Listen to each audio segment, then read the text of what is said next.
Selamat siang semuanya. Assalamualaikum warahmatullahi wabarakatuh. Ini adalah rekaman terkait dengan materi week 15 di mata kuliah Mekanika Batuan dan Tanah. Oke, materi di pekan ke-15 ini berkaitan dengan terowongan atau tunnel ya. Ini adalah peta konsep mata kuliah kita dari awal kita berbicara rock mesh gitu ya, dan terakhir kita berada pada terowongan di sini ya. Kemarin kalian sudah belajar juga terkait dengan rock mesh rating ya, dan ini sebenarnya bisa digunakan ya untuk kasus-kasus terowongan. Nah, kita sudah masuk ke tahap aplikasi setelah melalui investigasi, ya, deformasi dan sebagainya. Ada beberapa bahasan, pertama terkait dengan apa saja sih masalah yang ada gitu ya di dalam tunnel, terus jenis-jenis keruntuhan yang ada di tunnel ya, dari brittle, gravitasional, sampai problem-problem yang lainnya gitu ya. Oke, objektif kita di pekan 15 ini adalah mendiskusikan berkaitan dengan masalah keteknikan yang ada ketika kita mengekskavasi underground atau bawah tanah. Tentu di bawah tanah itu kita eh, dalam kasus ini, misal kita sedang melakukan tunneling di masa batuan ya. Nah, biasanya suka ada masalah-masalah. Nanti ada istilah rock burst, ada squeezing gitu ya. Kemudian nanti ada high stress atau over stress di sana. Apa saja sih faktor-faktor yang menyebabkan ketidakstabilan tersebut gitu ya. Sehingga kita memerlukan support atau istilahnya perkuatan di dalam tunnel tersebut agar dia tidak runtuh gitu ya. Agar dia menjadi stabil gitu ya. Beberapa perilaku masa batuan ketika kita melakukan ekskavasi tunnel itu yang pertama ada rock burst, spalling gitu ya, wedge or block failure, raffling ground dan juga squeezing ya. Ini ada deskripsi serta ini adalah struktur masa batuan berdasarkan GSI serta ada komen-komennya di sini. Tentu kalau kalian masih ingat materi GSI itu adalah salah satu gitu ya materi yang kita kemarin diskusikan berkaitan dengan klasifikasi massa batuannya. Tentu kalian masih ingat dengan GSI, silahkan diputar kembali di video pekan ke-14 ya.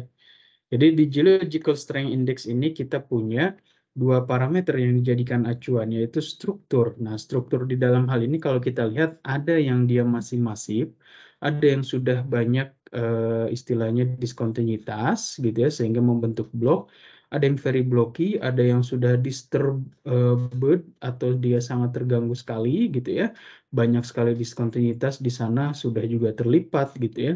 Terus ada yang terdisintegrated, ya, poorly interlocked gitu ya. Pokoknya batunya itu hancur dengan sangat intens sekali gitu ya. Ada banyak sekali pecahan-pecahan batu, baik yang rounded maupun yang angular.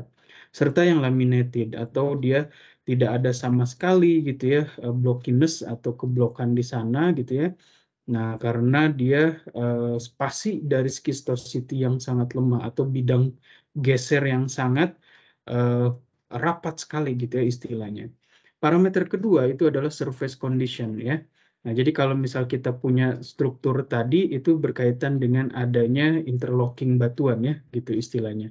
Nah, semakin dia ke laminated atau disintegrated, dia decreasing interlocking of rock pieces ya ceritanya di sana. Tentu yang masif dia yang paling bagus gitu ya.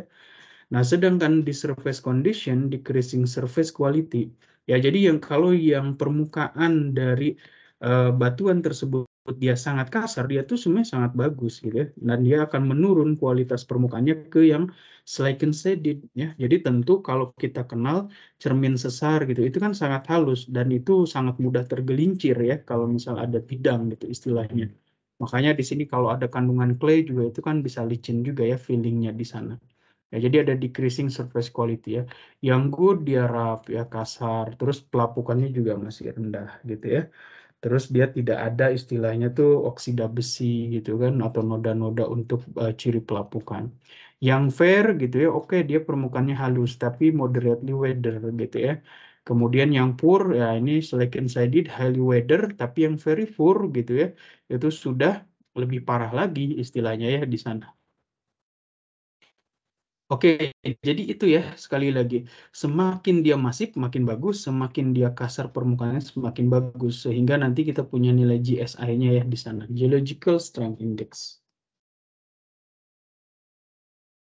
Oke, kita lanjut ya. Jadi kita lihat bahasan yang pertama, rock burst. Jadi rock burst itu adalah tiba-tiba massa batuan tersebut dia tuh pecah ya. Kok bisa ya tiba-tiba batu yang sangat masif gitu ya dalam hal ini kuat tiba-tiba bisa pecah. Nah, bisa karena di bawah tanah itu akan ada kondisi overstress di sana ya. Sehingga masif batuan tadi gitu ya, dia bisa jadi tidak stabil gitu ya. Dia bisa runtuh, bisa tiba-tiba violent gitu ya, rupture gitu. Tiba-tiba retak gitu ya, dan retaknya itu ya sangat besar sekali gitu ya, sangat dahsyat gitu ya, tiba-tiba gitu ya, collapse seperti itu. Dan tentu suaranya keras istilahnya ya. Kemudian ada spaling ya. Spaling ini batuan gitu ya, pecah gitu ya ke menjadi semacam kayak serpi-serpi pecahan fragmen batuan karena dia stresnya sangat tinggi gitu ya. Jadi dia pecah secara gradual gitu ya, istilahnya menjadi pieces-pieces gitu ya. Kalau yang rock burst gitu ya, dia istilahnya tuh tiba-tiba retaknya tuh keras, mendadak suaranya tuh tiba-tiba ada suara besar aja gitu ya, karena highly stress. Kalau spaling gitu ya, nah batuannya secara gradual gitu ya, kemudian dia pecah menjadi fragmen-fragmen. Wedge atau block failure. Nah, ini kemarin sudah kita bahas kalau di dalam wedge setidaknya ada dua diskontinuitas yang saling berpotongan ya, sehingga membentuk blok. Ini bisa di bagian atap dari terowongan atau dinding terowongan gitu ya, dan dia jatuh bebas aja gitu ya ketika dia ekskavasi, dan materialnya very blocky gitu ya kalau kita pakai GSI tadi. Jadi akibat gravitasi dan sangat bergantung kepada keruntuhannya tersebut karena adanya struktur gitu ya. Meskipun di sana stresnya rendah gitu ya, relatif lebih rendah. Tetapi ya karena tadi intens diskontinuitas yang ada. Berikutnya ada raffling ground ya. Raffling ground ini juga sama ya. Jatuhnya blok batuan karena overstressing ya. Dan ini terjadi di massa batuan yang terdisintegrasi ya. Akan tetapi kualitas permukaannya very good ya. Artinya very rough tadi sangat kasar gitu ya. Ketidakstabilannya bergantung kepada stres juga, tegangan ya. Kalian bayangkan di bawah tanah itu tegangan kan besar ya dari overburden material di atasnya gitu kan. Jadi relatively high stress di raffling ground ini gitu ya, dengan pengaruh adanya diskontinuitas tadi.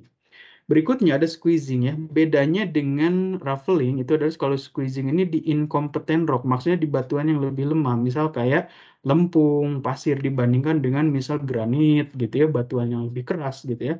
Makanya dia terjadi plastic flow karena banyak sekali kandungan clay atau lempung di sana ya, dan ini juga dipengaruhi oleh adanya tekanan yang tinggi tentu ya di bawah tanah ya. Jadi dia dikategorikan poor atau very poor surface quality ya. Kalau kalian masih ingat GSI tadi ya, silicon seidi itu kan very poor ya istilahnya, dan itu sangat mungkin terjadi di material yang inkompeten rock atau yang material yang tidak kuat ya, seperti batu lempung tadi ya. Masalah deformasinya gitu ya berkaitan dengan kekuatan massa batuannya yang lebih rendah gitu ya istilahnya.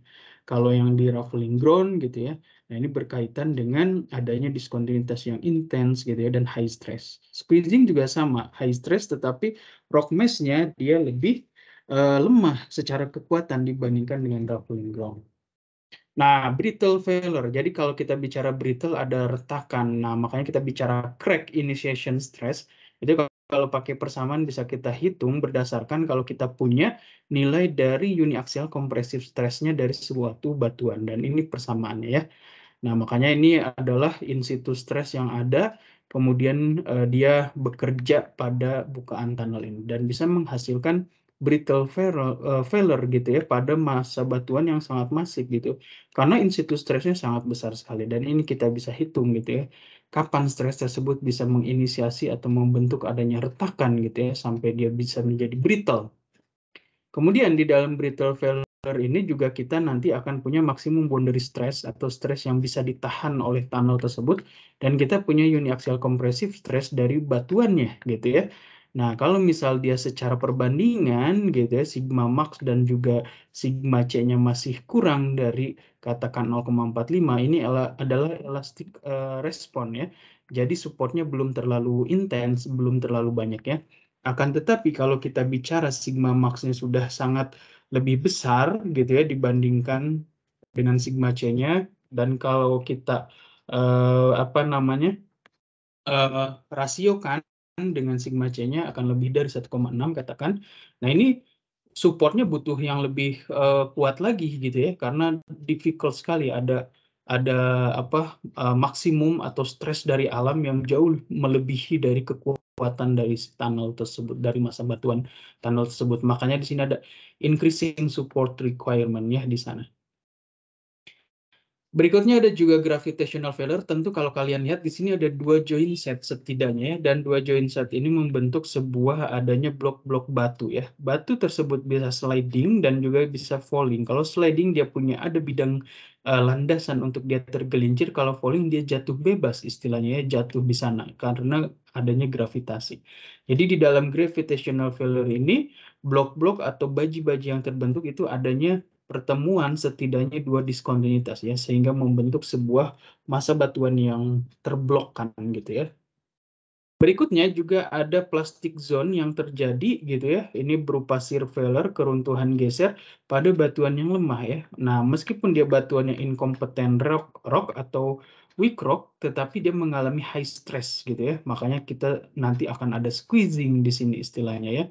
Nah, squeezing ini dibandingkan dengan katakan ini kan ada massa batuannya nih sekeliling terowongan ini ya. Nah, itu strength dari batuannya itu ya sebenarnya lebih lemah dibandingkan dengan stresnya yang lebih tinggi ya. Ingat, sehingga dia membentuk sebuah plastic zone ya. Material ini adalah weak rock ya, bukan yang secara massa batuan dia kuat, bukan ya. Berikutnya, kita bisa lihat bagaimana sih untuk kasus squeezing, ternyata bisa kita cek dari namanya compressive strength dari si massa batuan tersebut ya. Rock mass strength-nya dibandingkan dengan in situ stress ya. Nah, rock mass strength tentu kalian ingat ya, di week 14 itu kita bisa mendapatkan itu dari persamaan Hook and Brown gitu ya, dari data RMR atau data JSA ya. Nah, rock mass strength dibagi dengan in situ stress, nanti kita punya berapa sih nilainya. Misal katakan di sini kita punya nilai di kisaran 0,15 ya. Tinggal kita jatuhkan ke atas dari pola grafik ini, kita akan mendapatkan katakan gitu ya, strength-nya itu 5% ya. Dan 5% ini termasuk severe severe squeezing problems gitu ya. Jadi masalah squeezingnya itu termasuk yang parah ya. Nah, kemudian kalau yang misal strain kurang dari 1%, ini kan misal 0,6 nih, rock mass strength bagi situ stresnya gitu ya, sehingga kita akan mendapatkan gitu ya, few support problems. Artinya sedikit saja kita lakukan support, tapi berbeda dengan yang extremely severe ini, squeezing problem, strainnya lebih besar dari 10% ya.